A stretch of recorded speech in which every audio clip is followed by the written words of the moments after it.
ಬೇಸಿಗೆ ಶೆಕೆಗೆ ಮನೆ ಮುಂದೆ ಮಲಗುವರೆ ಎಚ್ಚರ. ಅಂಗಳದಲ್ಲಿ ಮಲಗಿದ್ದ ಮಹಿಳೆಗೆ ಹಾವೊಂದು ಕಚ್ಚಿರೋ ಘಟನೆ ಇದು.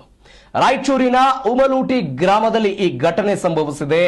ಮನೆ ಮುಂದೆ ಮಲಗಿದ್ದ ಎಲ್ಲಮ್ಮಗೆ ಸರ್ಪ ಕಚ್ಚಿಬಿಟ್ಟಿದೆ. ಸಿಂಧನೂರು ಖಾಸಗಿ ಆಸ್ಪತ್ರೆಯಲ್ಲಿ ಮಹಿಳೆಗೆ ಚಿಕಿತ್ಸೆ. ಸಿಂಧನೂರು ಗ್ರಾಮಾಂತರ ಠಾಣಾ ವ್ಯಾಪ್ತಿಯಲ್ಲಿ ನಡೆದಿರುವಂತಹ ಘಟನೆ ಇದು. ನೋಡಿ, ದೃಶ್ಯದಲ್ಲಿ ನೀವು ಗಮನಿಸ್ತಾ ಇದ್ದೀರಿ. ಸಿಸಿಟಿವಿಯಲ್ಲಿ ಇದು ರೆಕಾರ್ಡ್ ಆಗಿದೆ. ಮಹಿಳೆಯೊಬ್ಬರು ರಸ್ತೆಯಲ್ಲಿ ಮಲಗಿದ್ದಾರೆ. ಮನೆಯ ಮುಂದಿನ ಅಂಗಳದಲ್ಲಿ ಮಹಿಳೆ ರಾತ್ರಿ ಮಲಗಿದ್ದಾರೆ. ಬೇಸಿಗೆ ಬಂತು ಅಂತ ಹೇಳಿದ್ರೆ ರಸ್ತೆಯಲ್ಲಿ ಮಲಗುವಂತ ಪರಿಪಾಠ, ಶೆಕೆ ಇರೋ ಕಾರಣಕ್ಕಾಗಿ. ಈ ಸಮಯದಲ್ಲಿ ಒಂದು ಕಪ್ಪೆ ಮುಂದೆ ಇದೆ. ಆ ಕಪ್ಪೆಯನ್ನ ಬೆನ್ನತ್ಕೊಂಡು ಹಾವು ಬರುತ್ತೆ. ಆ ಕಪ್ಪೆ ಅಜ್ಜಿಯನ್ನ ದಾಟಿ ಮುಂದೆ ಹೋಗುತ್ತೆ. ಹೋದ ನಂತರ ಪಕ್ಕದಲ್ಲೇ ಮಲಗಿದ್ದಂತಹ ಈ ಮಹಿಳೆಗೆ ಆ ಹಾವು ಕಚ್ಚಿರುವಂತಹ ಘಟನೆ ಇದು. ಸಿಸಿಟಿವಿಯಲ್ಲಿ ರೆಕಾರ್ಡ್ ಆಗಿದೆ. ಈ ಹಾವು ಕಚ್ಚಿದ ನಂತರ ಎದ್ನೋ ಬಿದ್ನೋ ಅಂತ ಆ ಮಹಿಳೆ ಮನೆ ಒಳಗೆ ಬರ್ತಾರವರು. ಆ ಕಚ್ಚಿದ ಅನುಭವ ಆಗುತ್ತೆ ಅವರಿಗೆ.